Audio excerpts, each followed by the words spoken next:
Hello বন্ধুরা, আজ থেকে আমরা ক্লাস 10-এর যে বৃত্ত সংক্রান্ত উপপাদ্য রয়েছে ম্যাথ বইয়ের সেটা স্টার্ট করছি। মানে ক্লাস 10-এর ম্যাথ বইয়ের বৃত্ত সংক্রান্ত উপপাদ্য আজ থেকে আমরা স্টার্ট করছি। তো বৃত্ত সংক্রান্ত উপপাদ্য জানার আগে দেখো, এর কিছু বেসিক টার্ম জানতে হবে। যেমন ধরো একটা বৃত্ত, আমি এখানে একটা বৃত্ত আঁকাচ্ছি, এটা হচ্ছে বৃত্ত, যার কেন্দ্র কি ও।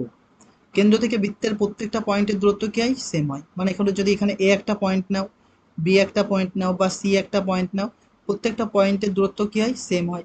আর এগুলোকে কি বলে? ব্যাসার্ধ বলে। এগুলোকে কি বলে? ব্যাসার্ধ বলে। তো বৃত্ত যদি একটা তুমি বৃত্ত আঁকাও, এইভাবে একটা বৃত্ত আঁকাও, তো বৃত্তের, দেখো বৃত্তের কটা অংশ পাচ্ছ? একটো, এইটা হচ্ছে বৃত্ত, এটা কি বৃত্ত। কটা অংশ পাচ্ছ? দুটো অংশ পাচ্ছ, একটা ভেতরের অংশ, একটা বাইরের অংশ। এটা কি ভেতরের অংশ, এটা কি বৃত্তের ভেতরের অংশ। এটা হচ্ছে বৃত্তের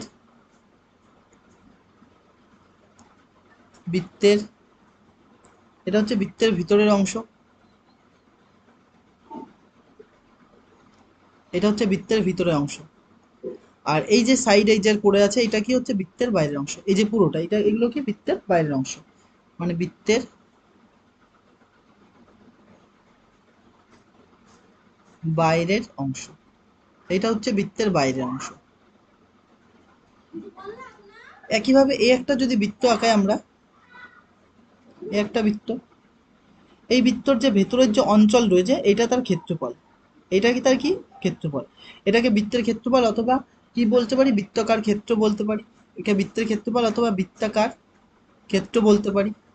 বৃত্তাকার ক্ষেত্র, এর ক্ষেত্রফলের মান কত হয়? পাই আর স্কোয়ার হয়।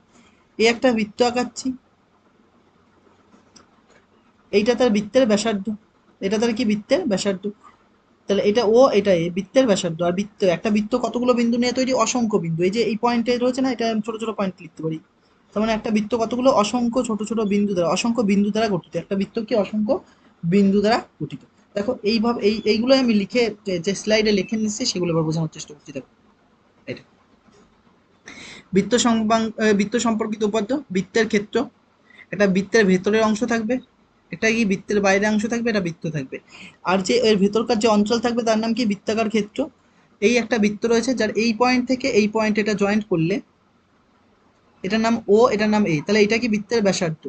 আর বৃত্তের ব্যাসার্ধ, এটা বৃত্তের ব্যাসার্ধ। বৃত্ত কি এরকম অসংখ্য বিন্দু, এই একটা পয়েন্ট, এই একটা পয়েন্ট, এই পয়েন্ট, এই পয়েন্ট, অসংখ্য পয়েন্ট নিয়ে বৃত্তচাপের উপরে অসংখ্য কি পয়েন্ট থাকবে। মানে ব্যাসার্ধ, এটা হচ্ছে ও এ ব্যাসার্ধ। আর কি লিখতে পারি? বৃত্ত অসংখ্য বিন্দু দ্বারা গঠিত। আর কি রয়েছে দেখো, এই যে বৃত্ত রয়েছে, যদি এখানে আমি অন্য কালি নিয়ে নিচ্ছি, তাও বুঝতে সুবিধা হবে। এই যে কালি রয়েছে একটা রেড কালার, এটা হচ্ছে গোলাপি কালার নিয়েছি, দেখো পিঙ্ক কালারের, একটা বৃত্ত আঁকলাম। এই বৃত্তের ওপরে অসংখ্য ছোট ছোট এরকম এই সরলরেখাগুলো টেনে দিলাম। এই সবগুলোকে কি বলবো? জ্যা বলবো। এই সবগুলোকে কি বলবো? জ্যা বলবো। তাহলে যেই জ্যাটা বৃত্তের কেন্দ্র দিয়ে যাবে, যেই জ্যাটা কি বৃত্তের কেন্দ্র দিয়ে গেছে, সেটাই সেটাই বৃহত্তম জ্যা। বৃত্তের কেন্দ্র দিয়ে যেই জ্যাটা গেছে এর নাম ও, তার নাম কি? সেটাই বৃহত্তম জ্যা। আর এই বৃহত্তম জ্যাই হচ্ছে বৃত্তের কি? ব্যাস। বৃহত্তম জ্যাই হচ্ছে বৃত্তের ব্যাস, যাকে কি বলে? যার অর্ধেক কি বলে? ব্যাসার্ধ। এখানে দেখো, এ বি একটা জ্যা, ই এফ একটা জ্যা, সিডি একটা জ্যা। বৃত্তের কেন্দ্রের নাম কি দেওয়া আছে? ও। বৃত্তের কেন্দ্রের কি নাম দেওয়া আছে? ও। তাহলে বৃত্তের কেন্দ্রের নাম দেওয়া আছে ও। এই বৃত্তের জ্যাকে ইংরেজিতে কি বলে? কর্ড বলে বা জ্যা বলে। বৃত্তের বৃহত্তম জ্যা, যার নাম কি? ইএফ। বৃত্তের বৃহত্তম জ্যাকে কি বলে? বৃত্তের ব্যাস বলে, যার নাম কি? ইএফ হলো বৃহত্তম। ইএফ হচ্ছে তাহলে ব্যাস হবে, যার কি ইংরেজিতে ডায়ামিটার বলে। আর ব্যাসের অর্ধেককে কি বলে? ব্যাসের অর্ধেককে কি বলে? ব্যাসার্ধ বলে। মানে ব্যাসকে যদি 2 দিয়ে ভাগ করি তাহলে কি পাবি? কি পাবো? ব্যাসার্ধ পাবো। তাহলে আর ইকুয়াল টু, এই ব্যাসকে আমরা ডি দিয়ে লিখলাম, তাহলে r equal to d by two. তাহলে ডি ইকুয়াল টু কত হবে? 2r। মানে হচ্ছে ব্যাসার্ধ হচ্ছে বৃত্তের ব্যাসার্ধ, বৃত্তের ব্যাস হচ্ছে ব্যাসার্ধের দ্বিগুণ। বৃত্তের ব্যাস হচ্ছে ব্যাসার্ধের দ্বিগুণ। মানে কি? কোনো বৃত্তের, ধরো একটা বৃত্তের ব্যাসার্ধ আমি লিখছি এখানে, কোনো বৃত্তের কোনো বৃত্তের ব্যাসার্ধ, কোনো বৃত্তের ব্যাসার্ধ 6 সেন্টিমিটার হলে ব্যাস কত হবে? কত হবে ব্যাস? ব্যাস কি? ব্যাসার্ধের দ্বিগুণ। তাহলে 2 × 6 এত সেন্টিমিটার, মানে কত হবে? 12 সেন্টিমিটার। মানে কত হবে? 12 সেন্টিমিটার। বোঝা আছে কত সেন্টিমিটার? 12 সেন্টিমিটার। 12 সেন্টিমিটার। তাহলে এখানে আসছে 12 সেন্টিমিটার, বোঝা যাচ্ছে 12 সেন্টিমিটার, এরপর বোঝা যাচ্ছে 12 সেন্টিমিটার, কালোই ভালো। তারপরে দেখো, পরে চলে আসো, যে একটা বৃত্ত রয়েছে না, এই যে একটা বৃত্ত রয়েছে, এই বৃত্তটাকে, এই একটা বৃত্ত আঁকালাম। যদি তুমি এই বৃত্তটা আঁকাও এই জায়গাটায়, এই একটা বৃত্ত, এই বৃত্ত আঁকিয়েছি, দেখো এর উপরে আঁকানো খুব কঠিন, এর উপর এই বৃত্ত আঁকিয়েছি। তাহলে বৃত্ত আঁকালে আমি দুটো পয়েন্ট নিয়েছি, এ আর বি, একটা পয়েন্ট কেটে নিয়েছি এখানে, এ বি নিয়েছি, আর সি একটা পয়েন্ট নিয়েছি। তাহলে দেখো দুটো, এই একটা চাপ পেয়েছো, ভাগ হয়েছে দুটো পয়েন্টে, A B R C. A B কে মানে এ আর বি কে দুটো পয়েন্টে ভাগ করেছে, পুরো বৃত্তকে এ বি তে দুটো কাট করে দুটো চাপ বের করেছি, একটা এ বি চাপ, যাকে আমরা এইভাবে লিখতে পারি এ বি চাপ, অথবা এ বি চাপ, কথায় চাপ লিখতে পারবো, অথবা চিহ্ন এইভাবে। আর এইটা কি আসছে, এ সি বি চাপ। এ সি বি চাপ কোনটা, এই যে এটা বড়টা যেটা, এটা হচ্ছে এসিবি চাপ। বোঝা গেল কি বললাম, মানে বৃত্তচাপ যাকে আর্ক বলে ইংরেজিতে, দুটো, একটা উচ্চচাপ একটা অধিচাপ, যেটা বড়, যেটা বড়, যেটা বড় চাপ এসছে কোনটা, যেটা বড় চাপ এটা, এটা হচ্ছে অধিচাপ। আর যেটা ছোট সেটার নাম কি, মাইনর চাপ, বা যেটা মাইনর চাপ বা উচ্চচাপ। এইবার দেখো, এইটা হচ্ছে যদি বৃত্তের দুটো, যে বৃত্তের জ্যা বরাবর, বৃত্তের বৃহত্তম জ্যা মানে ব্যাস বরাবর যদি কাটতো, এটা হচ্ছে বৃত্তের ব্যাস, এটা, তাহলে এই বরাবর যদি এটা এখানে কাট দিত আর এখানে কাট করতো, তাহলে দুটো সমান অংশে ভাগ হতো, এই যে, তাহলে দুটো সমান অংশে ভাগ হতো, দুটো সমান অংশে চাপ ভাগ হতো, তাদের কি বলে, অধিবৃত্ত, তাদের কি বলে, অধিবৃত্ত। আবার ভালো করে বোঝানোর চেষ্টা করছি, দেখো মুছে দিই এগুলো।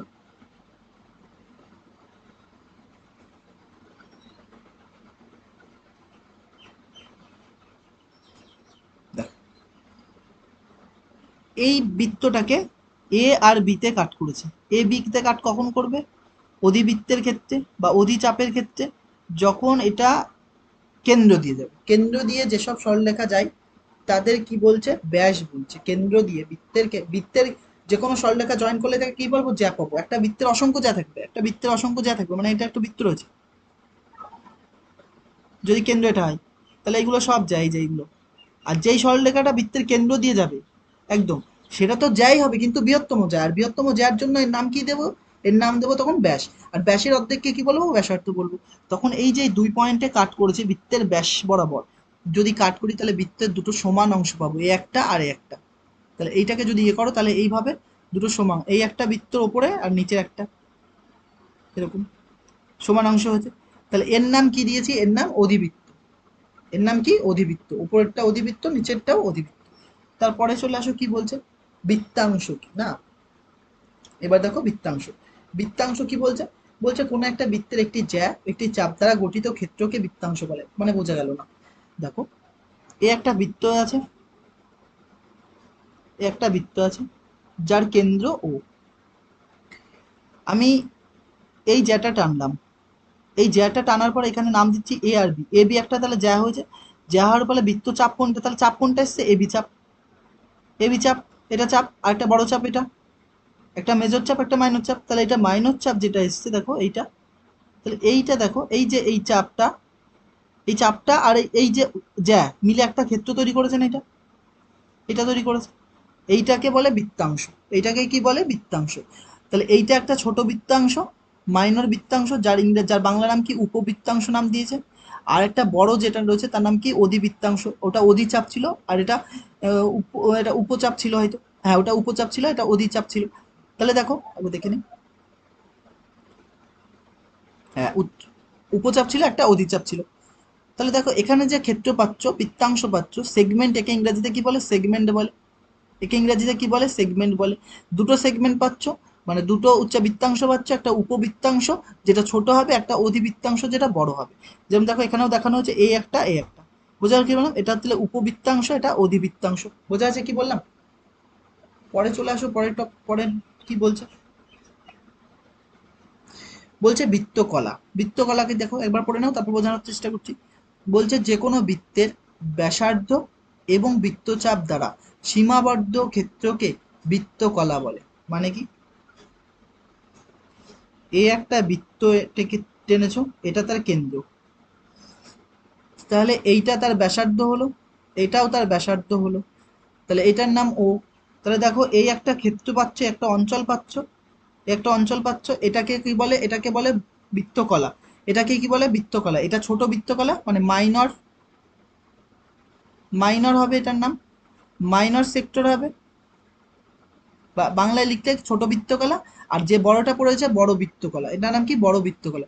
তাহলে এইবার মনে হচ্ছে সেগমেন্টের সাথে সম্পর্ক কি ছিল বৃত্তাংশের ক্ষেত্রে? বৃত্তাংশেও তো এরকম ক্ষেত্র পেয়েছি। বৃত্তাংশে কি হবে?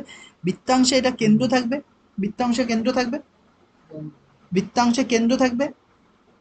আর কি? জ্যা দ্বারা তৈরি হবে, জ্যা, যে কোনো জ্যা দ্বারা যে ক্ষেত্রফল তৈরি পাবে, যেই যে অঞ্চল তৈরি হবে এটা। কিন্তু এখানে কি? এখানে কি ব্যাসার্ধ দ্বারা বোঝা গেছে? এখানে কি? ব্যাসার্ধ। এখানে কি? ব্যাসার্ধ, এই যে এটা ব্যাসার্ধ। আর এটা কি? যেরকম এটা তুমি টানো, এই যে এটা, তাহলে এটাও কি? বৃত্তাংশ। কিন্তু যদি এইটা টানি, এই দুটো পয়েন্টে টানি, তাহলে এই যে এটা পাচ্ছি, এটা তাহলে কি হবে? এটা তাহলে কি হবে? এটা হলো, এটা তাহলে বৃত্তকলা। এটা ছোট বৃত্তকলা, আর পুরোটা তাহলে কি? বড় বৃত্তকলা। বোঝা যাচ্ছে কি বললাম? পরে আসো, দেখো বলছে যে ছোট বৃত্তকলা এইটা, এইটা, এইটা যে কত কোণ করেছে? থিটা কোণ করেছে। মানে একটা বৃত্ত আঁকো, ওর ছোট বৃত্তকলা তৈরি করো, তাহলে কেন্দ্র ও, তাহলে এইটা আর এইটা, তাহলে এই কোণটা থিটা কোণ করবে, এখানে কিছু তো কোণ তো হবে। তাহলে এইটা ব্যাসার্ধ, এটা ব্যাসার্ধ, তাহলে এটা কি? ছোট বৃত্তকলা হচ্ছে, এটা বড় বৃত্তকলা। আমরা জানি 300, এই কোণের মান কি? একটা এই যে এই পয়েন্টে রয়েছে, এই কোণটার মান কত? এটার মান কত? যে পুরো বৃত্তের জন্য এই মানটা কত? 360 ডিগ্রি। তাহলে 360 ডিগ্রি। তাহলে 360 ডিগ্রি কোণের ফলে, 360 ডিগ্রি কোণের ফলে কত? 360 ডিগ্রি কোণ হচ্ছে, কোণ যখন করে তখন কত ক্ষেত্রফল হয়? পুরোটা ক্ষেত্রফল। আর পুরো ক্ষেত্রফলের মান কত হয়? পুরো ক্ষেত্রফলের মান কত? পাই আর স্কোয়ার, এটা তো জানি আমরা, পাই আর স্কোয়ার। তাহলে একের মান কত হবে? Pi r square by 360 degree. তাহলে থিটার মান কত হবে? থিটার মান কত হবে? থিটার মান হবে pi r square into by 360 degree into theta, যেটা এখানে বলেছে। তাহলে এটাকে আমরা ঘুরিয়ে লিখছি, দেখো থিটাটা উপরে নিচ্ছি, থিটাটা সামনে নিচ্ছি, পাই আর স্কোয়ার পরে লিখছি। মানে এটা কিরম ভাবে লেখা হচ্ছে? Theta by 360 degree into pi r square. বোঝা যাচ্ছে কি বললাম? এটা আমরা মুছে দিচ্ছি। তাহলে কোনটা আমরা করব? এই যে এটা, যেটা আমরা এখানে করে রেখেছি সেটাই হচ্ছে বোঝালাম এখানে। বোঝা যাচ্ছে কি বললাম? এইগুলো মুছবে না, এটা হচ্ছে ইম্পর্টেন্ট। যদি কোশ্চেন কঠিন হয় তবে এইরকম টাইপের কোশ্চেন আসবে, না হলে নাইনে, নাইনে এগুলো করেছো, নাইনে এটা করেছো। এরপরে দেখো, এর পরের টার্মটা কি রয়েছে? বলছে এক কেন্দ্রীয় বৃত্ত। এক কেন্দ্রীয় বৃত্তটা কি? এক কেন্দ্রীয় মানে কি? যার একটাই কেন্দ্র থাকবে। এক কেন্দ্রীয় বৃত্ত মানে কি? যার একটাই কেন্দ্র থাকবে। আমি একটা, এই একটা বৃত্ত আঁকালাম, যার কেন্দ্রের নাম কি? ও। আর একটা বৃত্ত আঁকাচ্ছি যার কেন্দ্রের নাম ওই। তাহলে প্রথম রেডিয়াস এটা, পরের রেডিয়াস এটা। পরে আরেকটা বৃত্ত আঁকালাম যার কেন্দ্র কি? ওই। মানে যাদের কেন্দ্র কি? একই থাকবে, একটাই কেন্দ্র থাকবে, মানে একটি কেন্দ্র থাকবে, কিন্তু ব্যাসার্ধ কি হবে? আলাদা। দেখো প্রথমটার ব্যাসার্ধ এটা, পরেরটার ব্যাসার্ধ এটা, পরেরটার ব্যাসার্ধ কি? আলাদা। মানে ব্যাসার্ধ আলাদা হবে, ব্যাসার্ধ চেঞ্জ হয়ে যাবে। তাহলে তারা কি হবে? এক কেন্দ্রীয় বৃত্ত। যেরকম ছোটটার ব্যাসার্ধ এইটা, বড়টার ব্যাসার্ধ ওবি, তাহলে কে বড়? ওবি বড়। কার তুলনায়? ও এর তুলনায় বড়। বোঝা যাচ্ছে কি বললাম? পরে আছো, পরের কোশ্চেন দেখো, পরের টপিক দেখো কি বলছে? সর্বসমবৃত্ত। সর্বসমবৃত্ত মানে কি? সর্বসম ইংরাজি কি লেখা আছে দেখে? ইকুয়াল বা কনগ্রুয়েন্ট সার্কেল। ইকুয়াল অথবা কনগ্রুয়েন্ট সার্কেল, যার বাংলা কি? সর্বসমবৃত্ত। সর্বসমবৃত্ত মানে কি? সর্বসমবৃত্ত মানে তুমি যতগুলো বৃত্ত টানবে বা যতগুলো বৃত্ত আঁকাবা, প্রত্যেকটা বৃত্তের ব্যাসার্ধ কি হবে? সমান হবে। প্রত্যেকটা বৃত্তের ব্যাসার্ধের দৈর্ঘ্য কি হবে? সমান হবে। মানে এই বৃত্তের ব্যাসার্ধ যদি আর হয়, এটাও আর হবে, এটাও আর হবে। এটা যদি 2 সেন্টিমিটার হতো, তাহলে পরেরটা কত হবে? 2 সেন্টিমিটারই হবে। পরেরটা কত হবে? 2 সেন্টিমিটার। তবেই এরা কি? এরা কি হবে? তবেই এরা কি হবে? সমবৃত্ত। তবেই এরা কি হবে? সমবৃত্ত। যদি তুমি একটা বৃত্তের এরম নাও, যে ধরো একটা বৃত্ত এরম নিয়েছো,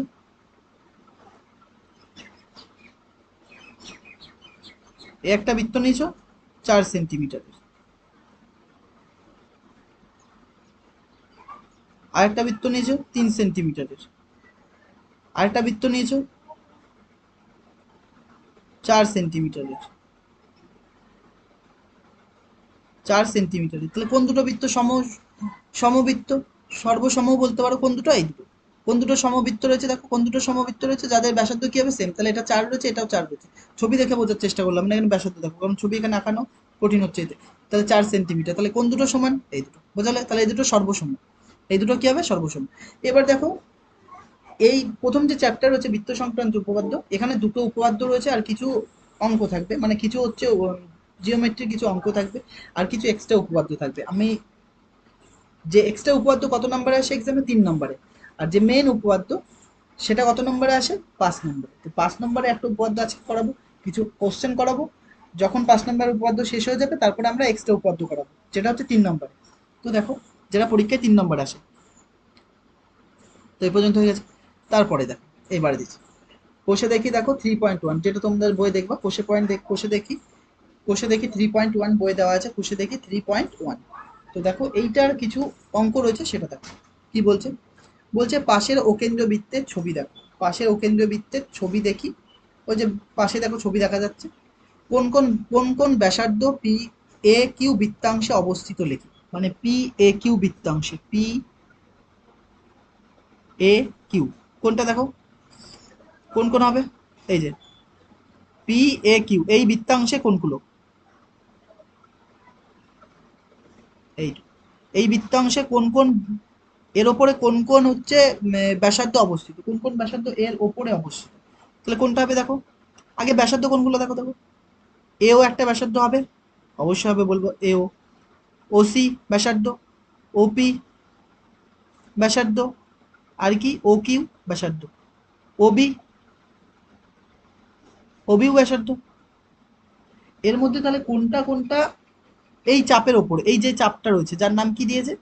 এ পি কিউ। চাপের নামটা এখানে ভুল আছে, এ পি এ কিউ হবে না, পি এ কিউ। ও, পি এ কিউ এইভাবে গেছে, ঠিক আছে ঠিক আছে। আমি এবার দেখছি না, সরি সরি সরি, এইভাবে না, চাপ কোনটা? পি এ কিউ, এই বড় চাপটা, এই চাপটার উপরে। কালি নিয়ে নিচ্ছে মনটা, প্রথমে দেখা ভুল করেছি, ইম্পর্টেন্ট আছে।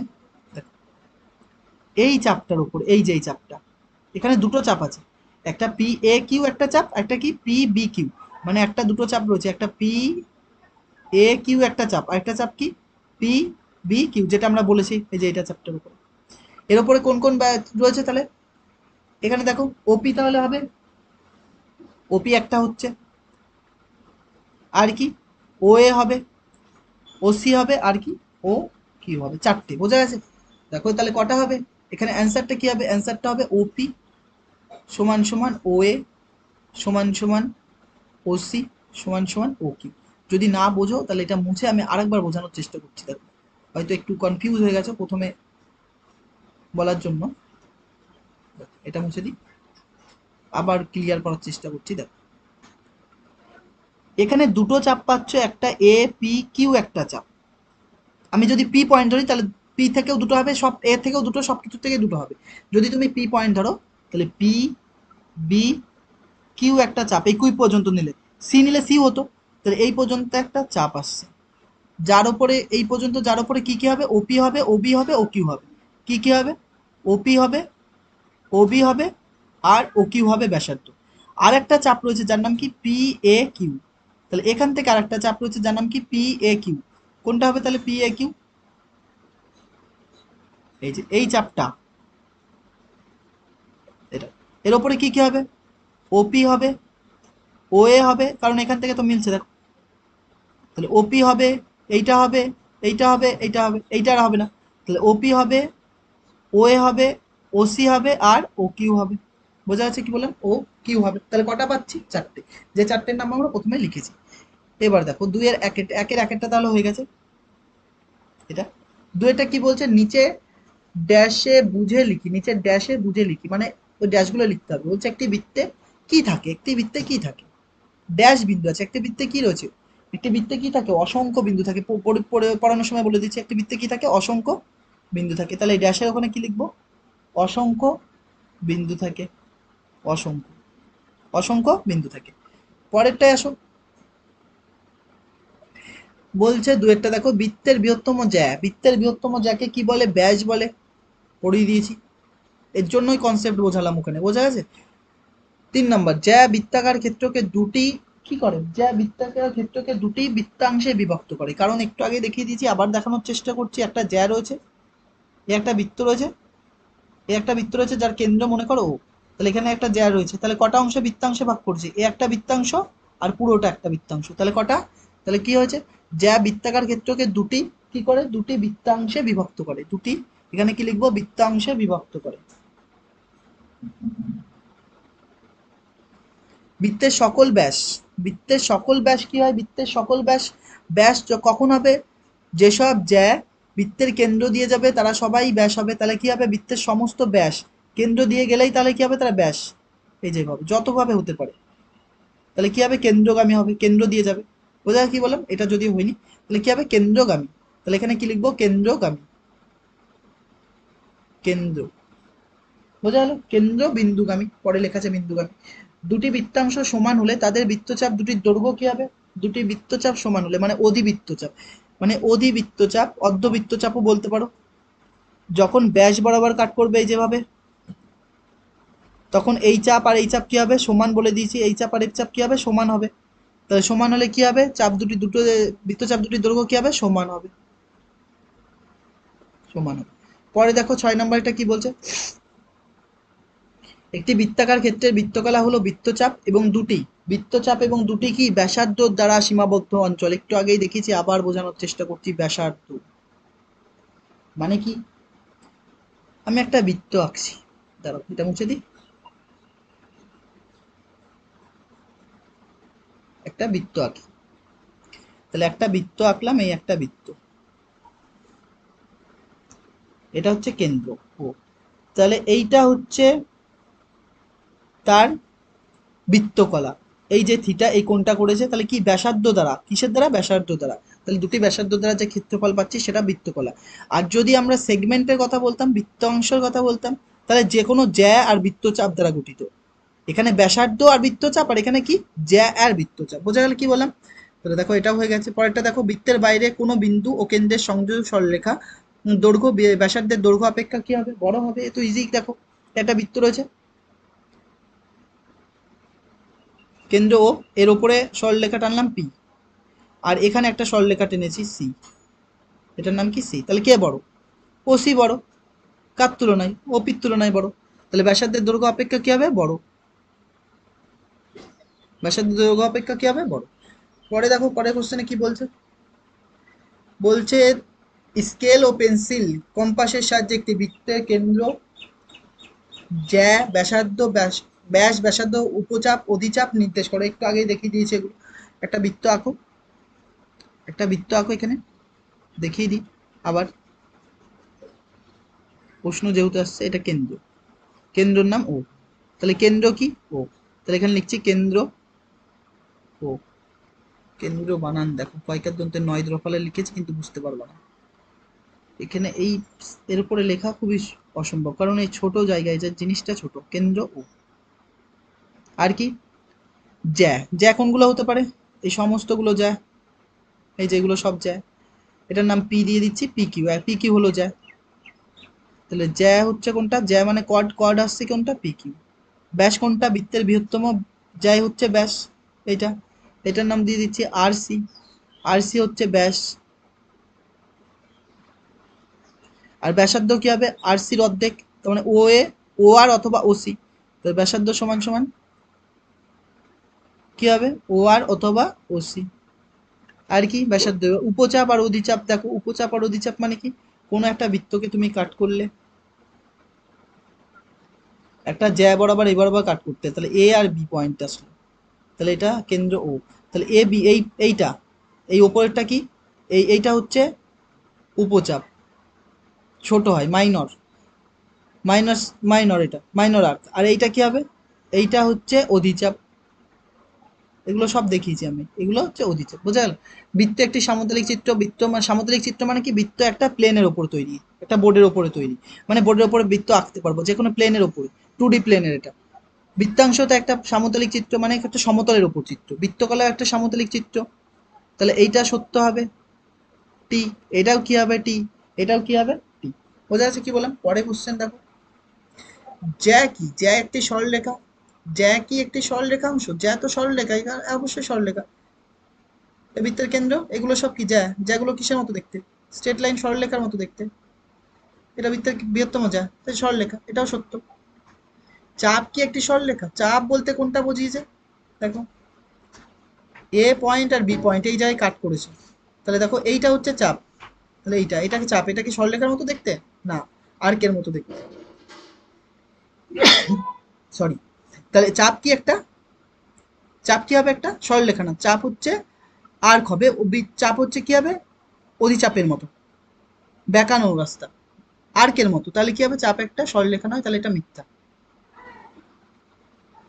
একটি বৃত্তে সসীম সংখ্যক একই দৈর্ঘ্যের জ্যা আছে, একটি বৃত্তে সসীম সংখ্যক একই দৈর্ঘ্যের জ্যা আছে কি বলো দেখি। একটি বৃত্তে সসীম সংখ্যক মানে কি, একটা বৃত্ত টেনেছো, এক তো প্রথম কথা সব সসীম, সসীম মানে কি, সসীম মানে তুমি বলতে পারো যেটা হচ্ছে গোনা যাবে। একটা বৃত্তে অসংখ্য জ্যা আছে, কত জ্যা আছে আমরা জানি না, অসংখ্য জ্যা আছে, প্রত্যেকটা জ্যায়ের দৈর্ঘ্য কি সমান হবে? এই জ্যা আর এই জ্যা কি সমান হবে? দেখো যদি তুমি ভালো করে আঁকো বৃত্তটাকে, এখানে একটা জ্যা টানলাম, এইটা আর একটা জ্যা টানলাম, তাহলে এই দুটোর মধ্যে ডিফারেন্স কি, এ বড় এ ছোট, তাহলে কি হবে, এটা একই হবে না, বোঝা গেল? তাহলে এটা মিথ্যা। তারপরে দুটি সর্বসম বৃত্তের ব্যাসার্ধ দৈর্ঘ্য কি হয় সমান, একটু একটু আগেই বলেছি সর্বসম মানে কি, ব্যাসার্ধ দৈর্ঘ্য কি হয় সমান হয়। এটা আর হলে পরে যে বৃত্ত আঁকাবো সেই বৃত্তের ব্যাসার্ধ কত হতে হবে, আর হতে হবে, তাহলে এটা কি হবে সর্বসম। এটা কি সত্য, বোঝা গেছে কি বললাম? এবার দেখো, এই প্রথম থেকে যতগুলো শর্ট কোশ্চেন ছিল সবগুলো করানো হয়ে গেছে। পরে দেখো এই যে এইটা উপপাদ্য, এইটা হচ্ছে 5 নম্বরের উপপাদ্য, এইটা 5 নম্বরে পরীক্ষায় আসে, এটা এটা ইম্পর্টেন্ট। দেখো কি করছে দেখো, তখন দাঁড়াও একটুখানি জল খেয়ে নি, গরম পড়ছে খুব।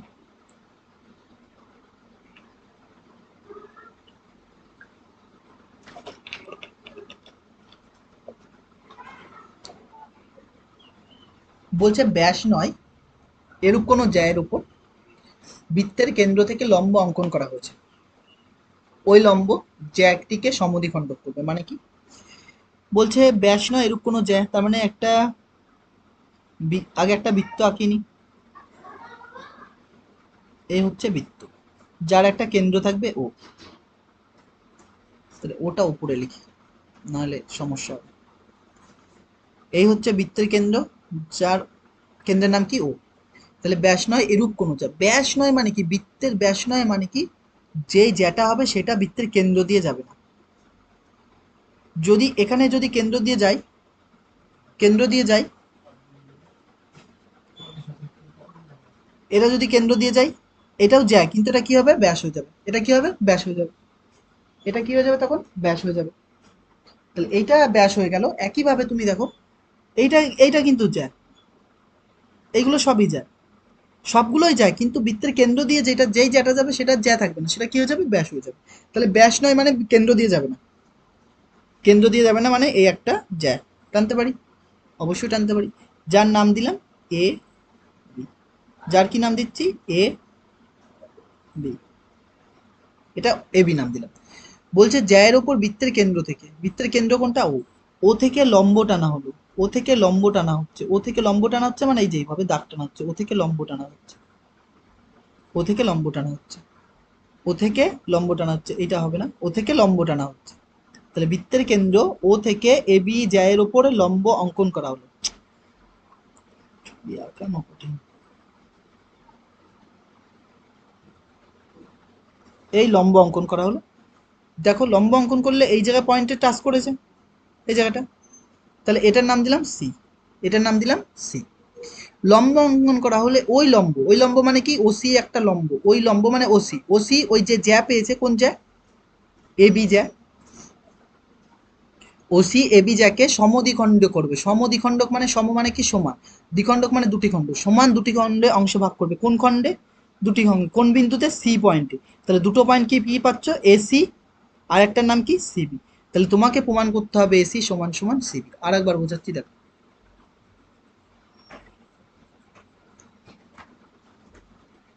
দেখো আরেকবার বোঝানোর চেষ্টা করছি দেখো।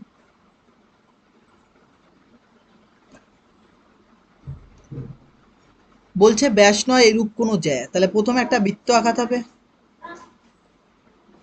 এই হচ্ছে বৃত্ত, যার কেন্দ্র কোনটা ও, যার কেন্দ্র ও।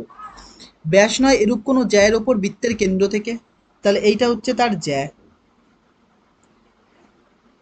বৃত্তের কেন্দ্র ও থেকে এ বি জ্যায়ের ওপর একটা লম্ব টানো, যে লম্বর নাম কি দিলাম সি।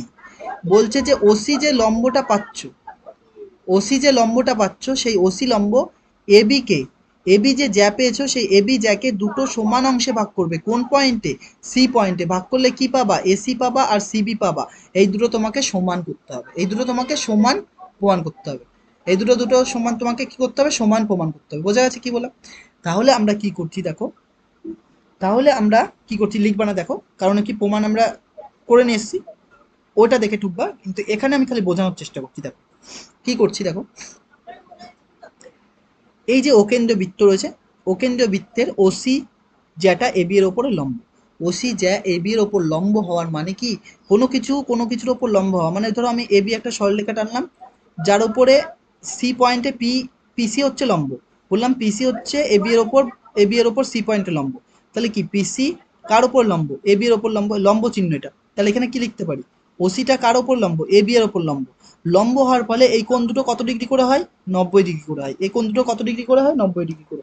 তাহলে এই কোণটার নাম কি? এই কোণটার নাম, এই কোণটার নাম কি হবে? এসিও। আর তার আগে তুমি এটা জয়েন করে দাও। কি জয়েন করে দেবো? এও আর সিও যোগ করা হলো, এও আর সিও যোগ করে নিচ্ছে, এও আর সিও যোগ করে নিচ্ছে, এও আর সিও কি করলাম? যোগ করে নিলাম। যদি এও আর সিও যোগ করে নাও তাহলে দেখো দুটো ত্রিভুজ হয়েছে, আর এই ত্রিভুজের প্রত্যেকটা কোণ, এই কোণ কত ডিগ্রি? 90 ডিগ্রি। এই কোণ কত ডিগ্রি? 90 ডিগ্রি। তাহলে এই কোণটাকে কিভাবে লিখবো? ধরো এরকম করে একটা ত্রিভুজ আছে, এ এর নাম দিয়ে দিচ্ছি, এইটার নাম দিচ্ছি দেখো, ঠিক আছে, এইটা যা আঁকানো আছে সেটাকে ভালো করে আঁকাচ্ছি। এটাকে এখানে দেখো দুটো ত্রিভুজ পাচ্ছ, এইভাবে আছে, অন্য ত্রিভুজ লাভ নিয়ে নেয়, নিয়ে লাভ নেই, এটা দিয়ে আঁকাচ্ছে ও সি। আরেকটা ত্রিভুজ রয়েছে এইভাবে, সি ও বি, দুটো ত্রিভুজ তৈরি হয়েছে, এর এই কোণটা 90 ডিগ্রি, এর এই কোণটা 90 ডিগ্রি। দেখো যে কোণ 90 ডিগ্রি হয়, সি কোণ 90 ডিগ্রি, তাহলে এটাকে কিভাবে লিখবো? কোণ A C O, A C ও, বা তুমি লিখতে পারো ও সি এ, বা তুমি লিখতে পারো ও সি এ, একই কথা। এইভাবে এটা কোনটা লিখতে পারো? বিসিও, বিসিও অথবা ও সি বি, মানে যাকে কোণ করবো তাকে মাঝখানে। তাহলে এখানে দেখো কোণ এ সি ও সমান সমান কোণ বিসিও কত ডিগ্রি? 90 ডিগ্রি। আর যদি কোনো ত্রিভুজের একটা কোণ 90 ডিগ্রি হয়ে যায় তখন তাকে কি বলে? তখন তাকে সমকোণী ত্রিভুজ বলে। কি বলে? তখন তাকে সমকোণী ত্রিভুজ বলে, না? সমকোণী ত্রিভুজ। তাহলে এই কোণটা 90 ডিগ্রি হয়েছে মানে কি? এটা একটা সমকোণী ত্রিভুজ হয়ে গেছে। তাহলে সমকোণী ত্রিভুজ এখানে কটা পাচ্ছ? দুটো। এ একটা সমকোণী ত্রিভুজ, এ একটা সমকোণী ত্রিভুজ। তাহলে আমরা কি লিখতে পারি? সমকোণী ত্রিভুজ,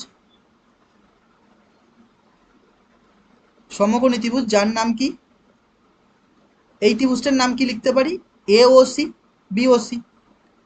তাহলে সমকোণী ত্রিভুজ এ ও সি ও সমকোণী ত্রিভুজ, সমকোণী, বানান ভুল হলো, সমকোণী ও সমকোণী ত্রিভুজ বিওসি এর মধ্যে দেখো এই যে দুটো ত্রিভুজ পেয়েছি, এই দুটো ত্রিভুজের মধ্যে আমরা তুলনা করব। তাহলে সমকোণী ত্রিভুজের ক্ষেত্রে যে কোনো দুটো জিনিস সমান করলেই ত্রিভুজ দুটো সর্বসম হয়ে যায়। আমি তিনটে জিনিস সমান করছি, কোণ ধরে দেখো। তাহলে এই কোণটা কি? 90 ডিগ্রি, এর এই কোণটা 90 ডিগ্রি। তাহলে কি করে লিখবো? এর এই কোণটা 90 ডিগ্রি কত হয়েছিল? এ সি ও সমান সমান কোণ বিসিও সমান সমান 90 ডিগ্রি, যেটা একটু আগেই আমরা লিখেছিলাম, দেখিয়েছিলাম লিখে, এই যে 90 ডিগ্রি। আর কি কি সমান এই ত্রিভুজের? আর কি কি সমান দেখো, এই যে দুটো ত্রিভুজ রয়েছে আর কি কি সমান আছে? এই দুটো ত্রিভুজের আর কি সমান আছে? দুটো ত্রিভুজের আর কি কি সমান আছে দেখো, এই ত্রিভুজটাকে যদি দেখো, এ ওটা কি? বৃত্তের ব্যাসার্ধ। আর ওবিটা কি? বৃত্তের ব্যাসার্ধ। আবার এই ত্রিভুজের এইটা এ ওটা বাহু, এই ত্রিভুজের এই বাহু, তাহলে এই দুটো বাহু কি হবে? সমান। কারণ কি? একই বৃত্তের ব্যাসার্ধ। যখন বৃত্তের ব্যাসার্ধ একই হয় তখন কি হয়? সমান হয়। তার মানে কি, কি কি ছিল এখানে দেখো, ও এ আর ও বি একই বৃত্তের ব্যাসার্ধের জন্য সমান হয়ে গেল। তাহলে ও এ সমান সমান কি হবে? ও বি। কারণ কি? একই বৃত্তের ব্যাসার্ধ।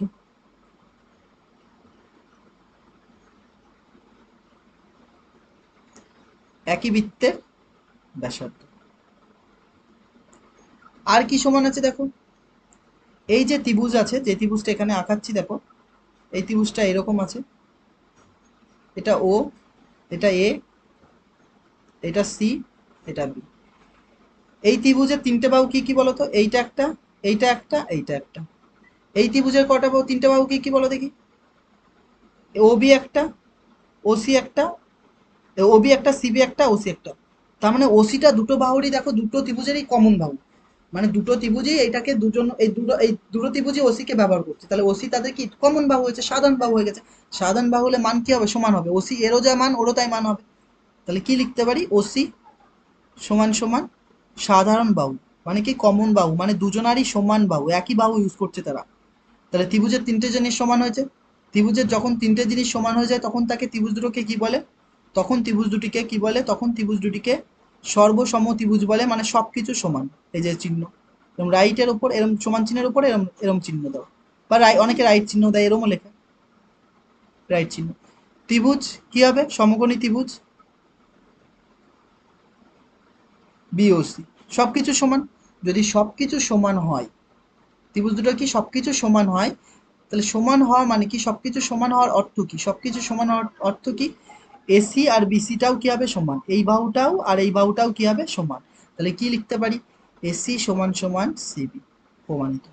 বোঝা যাচ্ছে কি বললাম, এটা খালি প্রমাণ করেছি আমরা, কিন্তু আমরা কথায় কিভাবে লিখবো, এক্সামে কিভাবে লিখবো, এক্সাম হলে কিভাবে লিখবো সেটা দেখো, দেখাচ্ছি এবার। চলে আসো, এই যে বলছে ধরি অকেন্দ্রীয় বৃত্তের এবি ব্যাস নয়, বলছে ধরি অকেন্দ্রীয় বৃত্তের এবি ব্যাস নয় এরূপ একটি জ্যা, অকেন্দ্রীয় বৃত্ত রয়েছে, ধরি অকেন্দ্রীয় বৃত্তের এবি ব্যাস নয় এরূপ একটি জ্যা, এবি এর ওপর ওডি লম্ব, যেটা লিখেছিলাম, যেটা আমরা বলেছিলাম, অকেন্দ্রীয় বৃত্তের এবি ব্যাস নয় এরূপ একটি জ্যায়ের উপর কি ওডি লম্ব, অর্থাৎ ওডিটা কার উপরে লম্ব, এবি এর ওপর লম্ব, ওখানে সির জায়গায় ডি নাম দিয়েছি।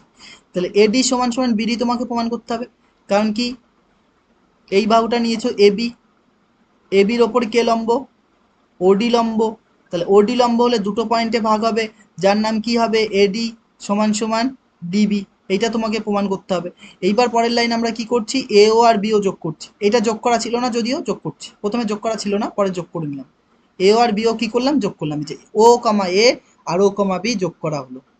বোঝা গেছে। তাহলে ওডিটা কার ওপরে লম্ব হয়েছে, যেহেতু এই যে যেহেতু চিহ্ন এটা, যেহেতু ওডিটা কার ওপরে লম্ব, যেহেতু ওডিটা এ বি এর ওপরে লম্ব, যদি এবির ওপর লম্ব হয় তাহলে এই কোণ কত ডিগ্রি হবে, 90 ডিগ্রি, এই কোণ কত ডিগ্রি হবে, 90 ডিগ্রি, দেখো লিখেছি। তাহলে ও ডি এ আর ও ডি বি মান কত, 90 ডিগ্রি। এইবার যদি কোনো ত্রিভুজে একটা কোণ 90 ডিগ্রি হয় তখন তাকে কি বলে, তখন তাকে সমকোণী ত্রিভুজ বলে, তখন তাকে কি বলে, সমকোণী ত্রিভুজ বলে। তাহলে এই যে সমকোণী ত্রিভুজ এ ও ডি পাচ্ছ, এই যে সমকোণী ত্রিভুজ কোনটা, এই যে এখানে যদি তুমি আঁকাও ত্রিভুজটাকে ভালো করে, তাহলে এইটা হবে এরকম, এ, এটার নাম ও দেওয়া আছে, সময় সময় এমন হয়ে যাচ্ছে, তাহলে এটার নাম ও দেওয়া আছে, এটার নাম এ দেওয়া আছে, এটার নাম বি দেওয়া আছে, আর মাঝখান থেকে একটা সরলরেখা টেনেছে যার নাম কি ডি, এটা। তাহলে দুটো ত্রিভুজ পেয়েছো তুমি, দুটো ত্রিভুজ, একটার নাম কি সমকোণী ত্রিভুজ এ ও ডি, এই যে এ ও ডি, আর একটার নাম কি বি ও ডি, এই সমকোণী ত্রিভুজ। কি কি পাচ্ছ, যার এই কোণ আর এই কোণ কত, 90 ডিগ্রি, তাহলে ও ডি এ আর ও ডি বি সমান সমান 90 ডিগ্রি। আর কি সমান, এ ও আর বি ও সমান, কারণ কি একই বৃত্তের ব্যাসার্ধ, আর ওডি একটা বৃত্তের সমস্ত ব্যাসার্ধ কি হয়, সেম হয়, সাইকেল দেখবে, সাইকেলের যে স্পোক গুলো রয়েছে সবগুলো দৈর্ঘ্য কি হবে, সমান হবে। তাহলে ওডির মান কি, সাধারণ বাহু কি, ওডি হচ্ছে একই, ওডি হচ্ছে কমন বাহু, এও ব্যবহার করছে এও ব্যবহার করছে, তাহলে ওডি হচ্ছে সাধারণ বাহু। আর কি রয়েছে, তাহলে তিনটা জিনিস সমান হয়ে গেছে, এ একটা এ একটা এ একটা। তাহলে ত্রিভুজের তিনটে জিনিস সমান হওয়াকে কি বলে, সমকোণী ত্রিভুজ এওডি আর সমকোণী ত্রিভুজ বিওডি তিনটে জিনিস সমান হয়েছে, তাই তারা সর্বসম হয়েছে, এরকম চিহ্ন, সর্বসম। সর্বসম মানে কি, সবকিছু সমান, আর সবকিছু সমান হওয়ার অর্থ মানে কি, এর দৈর্ঘ্য যা হবে এর দৈর্ঘ্যও তাই হবে। তাহলে কি লিখতে পারি, এডি সমান সমান বিডি, তাহলে কি লিখলাম, এডি সমান সমান বিডি, কি লিখলাম, এডি সমান সমান বিডি। তো দেখো, বৃত্ত সংক্রান্ত উপপাদ্যের কিছু কোশ্চেন করলাম, তারপরে একটা উপপাদ্য করেছি, নেক্সট ক্লাসে আমরা কি করবো, আর একটা উপপাদ্য রয়েছে, আর এর উপরে যত কোশ্চেন হয় 2 নম্বরে এক্সাম, দু নম্বর এক্সামের হচ্ছে, এক্সামে কি 2 নম্বর আর 1 নম্বরে শর্ট কোশ্চেন আছে, সেই সব কোশ্চেন এখানে করিয়ে দেবো, যা একটাও এক্সামের বাইরে যাবে না, যা করাবো তার মধ্যে থেকে এক্সামে আসবে। তো ঠিক আছে, আজকে এ পর্যন্ত থাকছে, থ্যাংক ইউ।